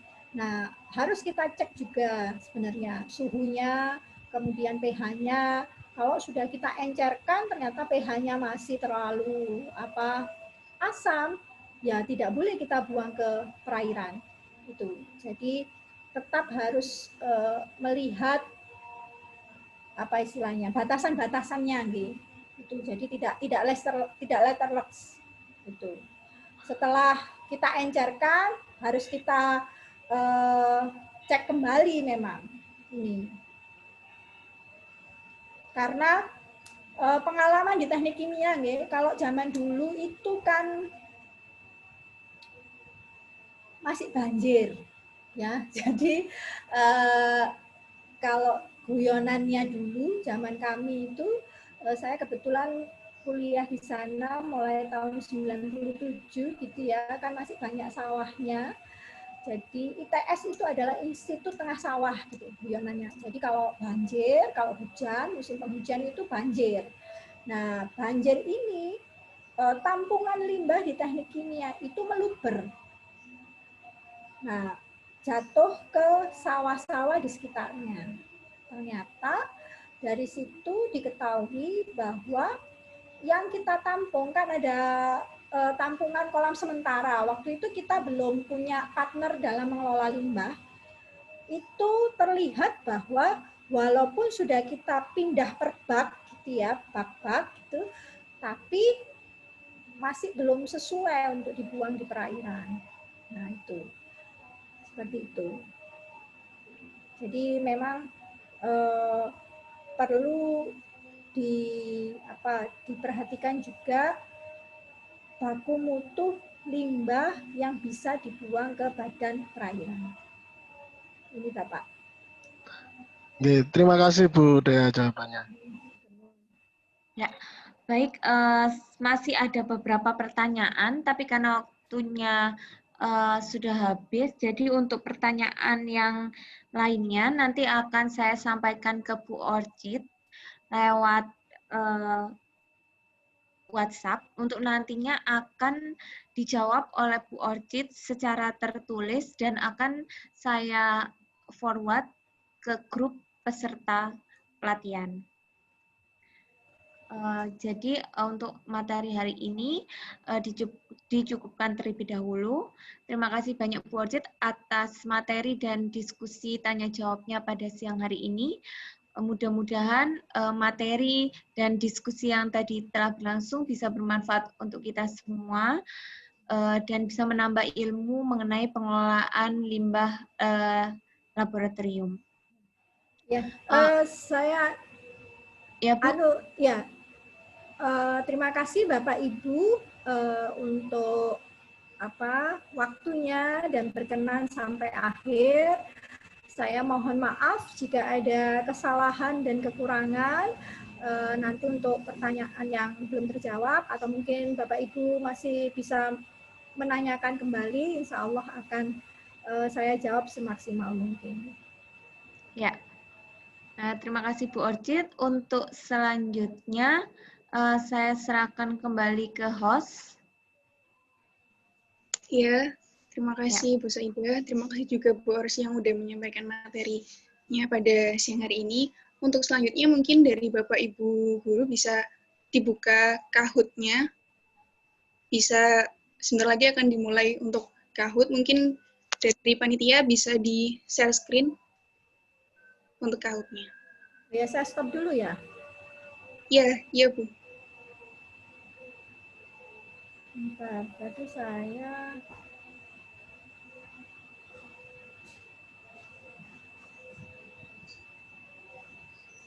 Oke, sudah. Ya, terima kasih Bu.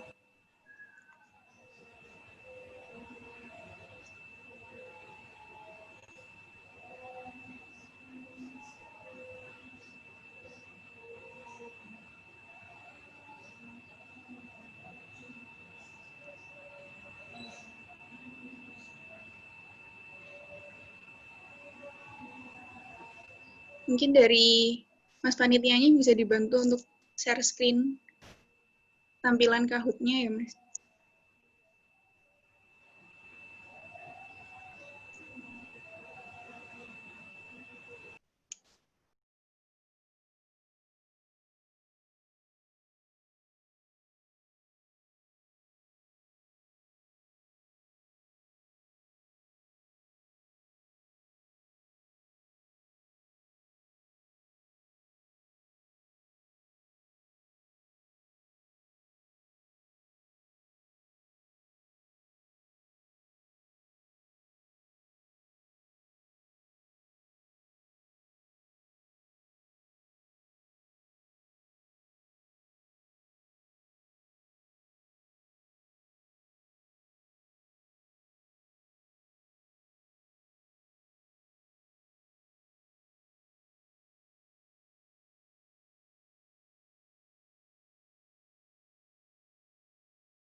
Mungkin udah bisa kelihatan ya Bapak Ibu ya, untuk masukin nomor PIN-nya yang ada di layar share screen.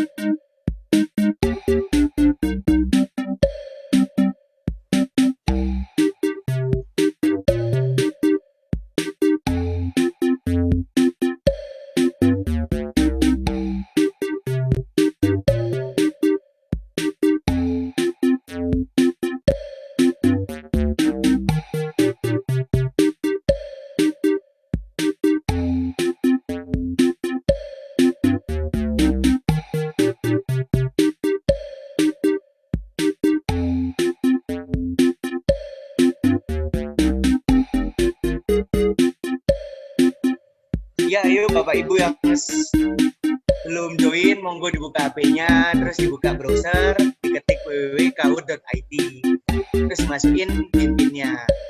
Yuk, masih 50 orang, dikasih waktu sampai 14.48. Terima kasih.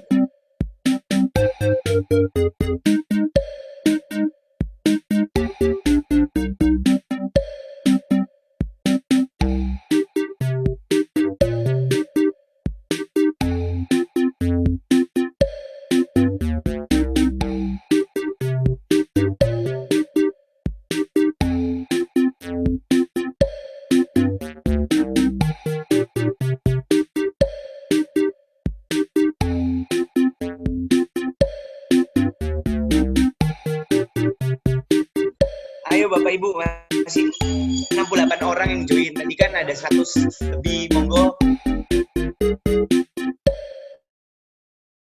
segera join. Siapa tahu menang dapat hadiah hari ini.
Ayo Bapak Ibu, masih 78 nih.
Iya Bapak Ibu, karena udah menunjukkan pukul 14.48, lebih baik kita mulai aja langsung ya tesnya ya. Oke. Tes yang pertama.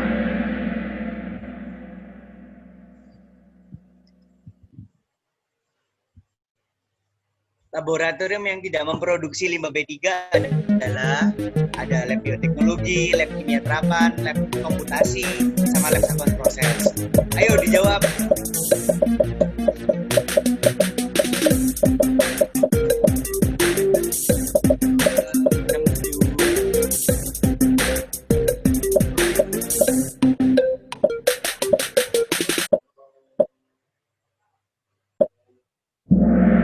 Iya, jawabannya yang betul ada lab komputasi numerik terapan. Yuk. Ya. Pemimpinnya adalah Ibu Zulfa. Yuk, kita next ke pertanyaan selanjutnya. Yang bukan termasuk prosedur dan rutinitas pemeliharaan atau maintenance peralatan lab adalah, yuk Bapak Ibu.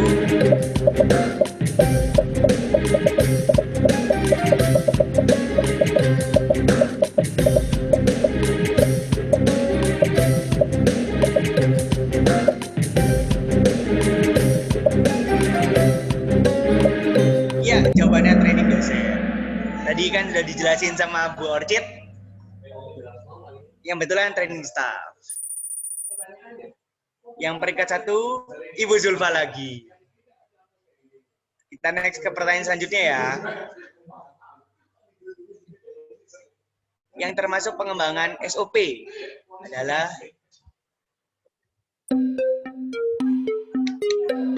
terdapat prosedur penggunaan yang tepat dan pemeliharaan, hanya alat-alat yang tidak diketahui perhatikan, SOP alat dibuat berdasarkan pengalaman pribadi, kemudian ada SOP dibuat dalam bahasa daerah masing-masing. Ayo dijawab Bapak Ibu.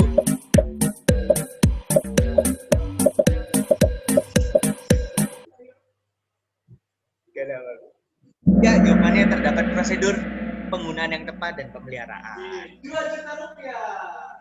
Kita lihat siapa yang jadi peringkat 1, masih Ibu Zulfa lagi. Yuk kita lanjut ke pertanyaan selanjutnya. Simbol di bawah ini merupakan pengertian dari, ini gambar tengkorak Bapak Ibu. Mungkin masih gampang sih.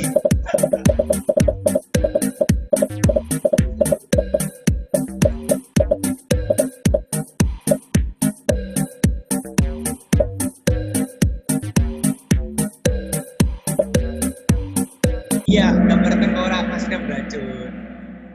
Ya, nggak apa-apa deh. Mungkin ada yang salah sedikit, mungkin salah pencet gitu. Siapa yang peringkat 1? Ini Ibu atau Bapak ZLF, saya kurang tahu, tapi beliau peringkat 1 untuk sementara. Kita next ke pertanyaan selanjutnya ya.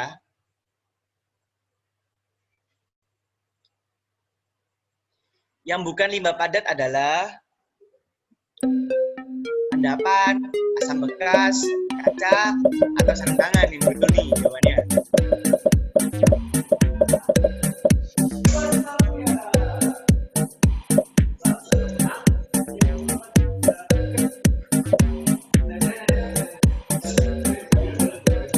Ya, jawabnya asam bekas. Kan asam bekas termasuk limbah cair. Oke, kita lihat siapa peringkat 1. Ibu Vivi Dwi F. Oke, kita lanjut ke pertanyaan selanjutnya ya.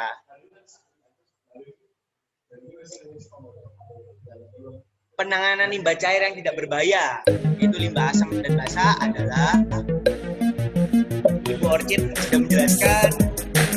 Monggo Bapak Ibu bisa memilih jawaban yang tepat.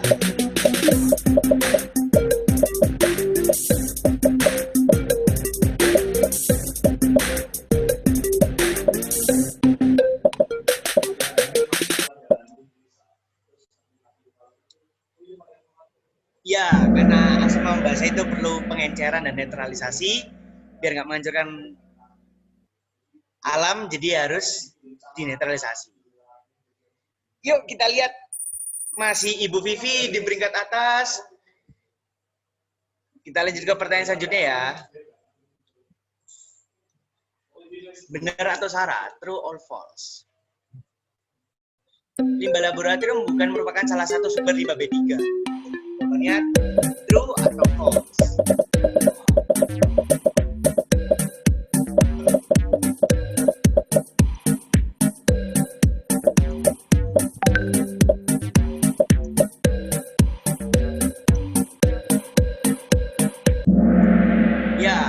Adalah false, yang salah, karena limbah laboratorium adalah salah satu penyumbang limbah B3. Siapa peringkat 1? Ya, jadi Pak Rofiul Arif. Kita lanjut ke pertanyaan selanjutnya ya. True atau false lagi? Salah satu solusi alternatif pengolahan limbah laboratorium adalah mempergunakan sampel skala kecil. True atau false, Bapak Ibu? Monggo diisi.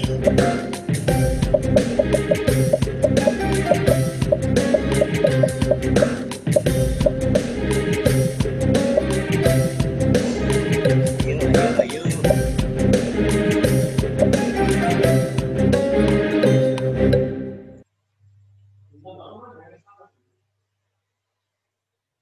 Ya, jawabannya adalah true. Kita lihat siapa peringkat pertamanya. Peringkat pertamanya ada Ibu Ika Zulaika. Kita lanjut ke pertanyaan selanjutnya ya. Kegunaan reuse dalam 3R di laboratorium adalah, harusnya sih ini mudah sih Bapak Ibu. Tadi soalnya Bu Orchid juga menjelaskan.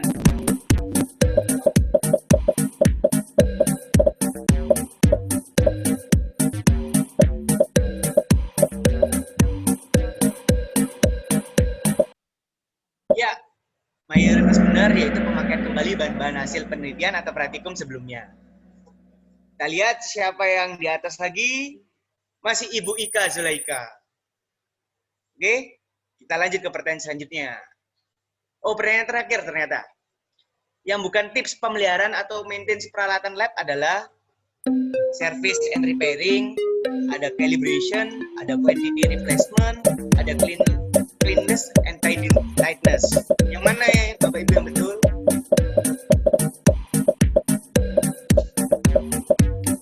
Bukan yang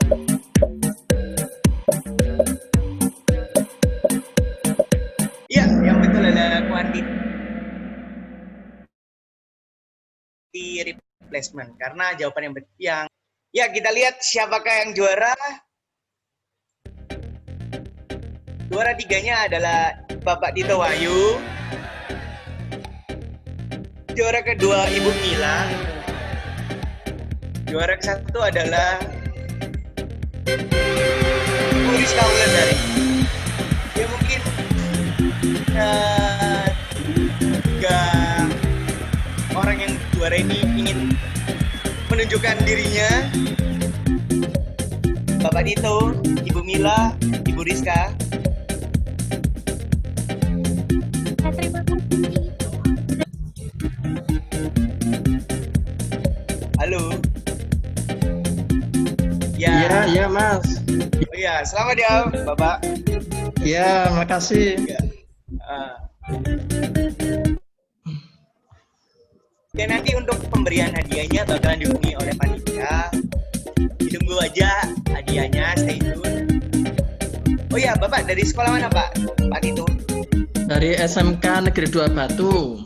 Oh, oke. Terus untuk Ibu Mila dari sekolah mana, Ibu?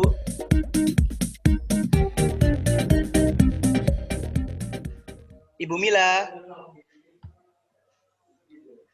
Ibu.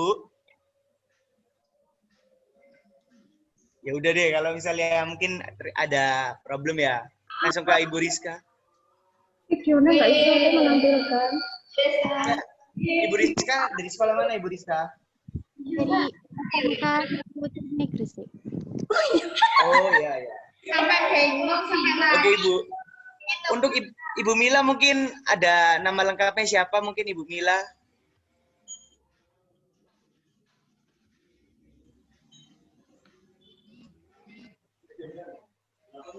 Ibu Mila. Nama lengkapnya siapa? Itu Bu. Apa mic-nya masih off ya? Mila Puspitasari. Oh oke Ibu. Dari Baik, Ibu. SMK Negeri 7 Malang. Oke siap. Ya selamat ya kepada Bapak Ibu yang telah menang. Nanti kita dari panitia bakal menghubungi. Sekian dari saya yang membawa. Terima kasih.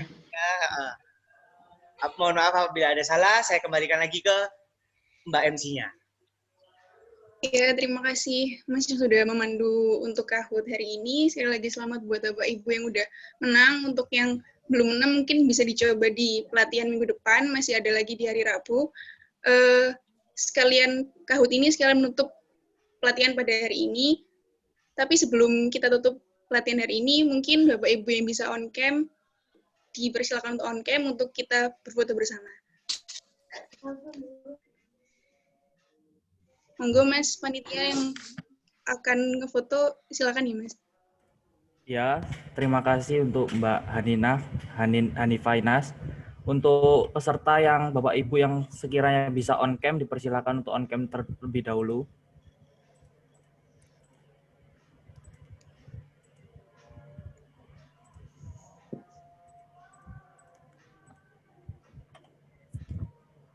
Baik ya, akan saya foto ya. Saya akan foto sekiranya 4 kali mungkin. 1, 2, 3.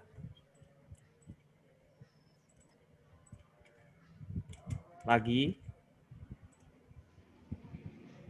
1, 2, 3.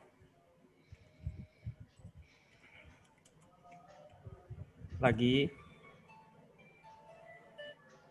1, 2, 3. Ya, untuk yang terakhir. 1, 2, 3. Ya, terima kasih Bapak Ibu. Dipersilakan, saya kembalikan ke Mbak MC. Ya, terima kasih Mas yang sudah mendokumentasikan pelatihan pada hari ini. Untuk menutup acara pada siang hari ini, baiknya kita tutup dengan berdoa, karena tadi dimulai dengan berdoa. Untuk menutup acara pada siang hari ini, marilah kita berdoa menurut agama dan kepercayaan masing-masing. Berdoa dipersilakan.